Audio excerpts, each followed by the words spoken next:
जिंदाबाद जिंदाबाद किसान सभा जिंदाबाद जिंदाबाद जिंदाबाद। आपके देश में शेतकरी विरोधी बजट नहीं चलेगा, नहीं चलेगा नहीं चलेगा आपके देश में फार्मर विरोधी बजट नहीं चलेगा, नहीं चलेगा नहीं चलेगा। बजट को जला दो, जला दो जला दो भारत सरकार का बजट का जला दो, जला दो जला दो भारत सरकार का बजट जला दो, जला दो जला दो भारत सरकार का बजट जला दो, जला दो जला दो। महाराष्ट्र राज्य किसान सभा जिंदाबाद, जिंदाबाद जिंदाबाद महाराष्ट्र राज्य किसान सभा जिंदाबाद, जिंदाबाद जिंदाबाद। बजट जला दो, जला दो जला दो महाराष्ट्र राज्य किसान सभा जिंदाबाद, जिंदाबाद जिंदाबाद। महाराष्ट्र राज्य विरोधी बजटचा निषेध असो, निषेध असो निषेध असो शेतकरी विरोधी बजटचा निषेध असो, निषेध असो निषेध असो विरोधी बजटचा निषेध असो, निषेध असो निषेध असो रोजगार विरोधी बजटचा निषेध असो, निषेध असो निषेध असो रोजगार विरोधी बजटचा निषेध असो, निषेध असो निषेध असो शेतकरी विरोधी बजटचा निषेध असो, निषेध असो निषेध असो। संबोधन आहे आणि 3% संकल्पातील पैशाची तरतूद आहे आणि असे असताना अर्थमंत्री निर्मला त्याचं बुडीत कर्ज कंपन्यांचं भरलेलं आहे, त्याच्याकरता त्याची वही करत आहोत। महाराष्ट्र राज्य किसान सभा जिंदाबाद, महाराष्ट्र राज्य किसान सभा जिंदाबाद। किसान बजट को फेंक दो, बजट को फेंक दो। शेतकरी विरोधी बजट आणणाऱ्या सरकारचा निषेध असो, MSPचा शेतमालाच्या भावाचा उल्लेख नाही या बजटचा निषेध असो, शेतकरी पेन्शनची तरतूद नाही या बजटचा निषेध असो। महाराष्ट्र राज्य किसान सभा जिंदाबाद।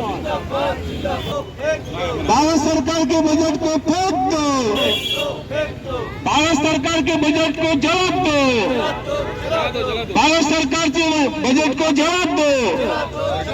ऑल इंडिया किसान सभा या देशातल्या केंद्रव्यापी किसान संघटनेनी आज संपूर्ण देशामध्ये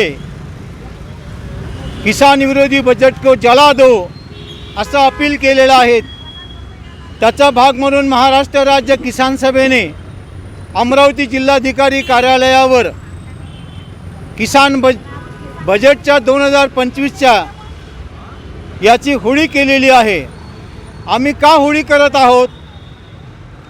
गेल्या 3 वर्षापासून देशामध्ये शेतकऱ्यांचं आंदोलन चाललेलं आहे। 4 लाखाच्या वर शेतकऱ्यांच्या आत्महत्या झालेल्या आहेत। स्वामीनाथन आयोगाचा अहवाल आलेला असताना त्यांनी MSPचा कायदा आणावा आणि उत्पादन खर्चाचे 1.5 भाव शेतकऱ्याला द्यावा अशा पद्धतीने शिफारस केलेली आहे। या अर्थसंकल्पामध्ये काहीही तरतूद नाही। शेतकऱ्याला पेन्शन दिल्याशिवाय 60 वर्षाचा वरचा शेतकरी जगणार नाही असं स्पष्टपणाने सांगितलं। सरकारने त्याहीबाबत या बजेटमध्ये काहीही तरतूद केली नाही। रासायनिक खते सबसिडी याच्याबद्दल सबसिडी कमी केलेली आहे।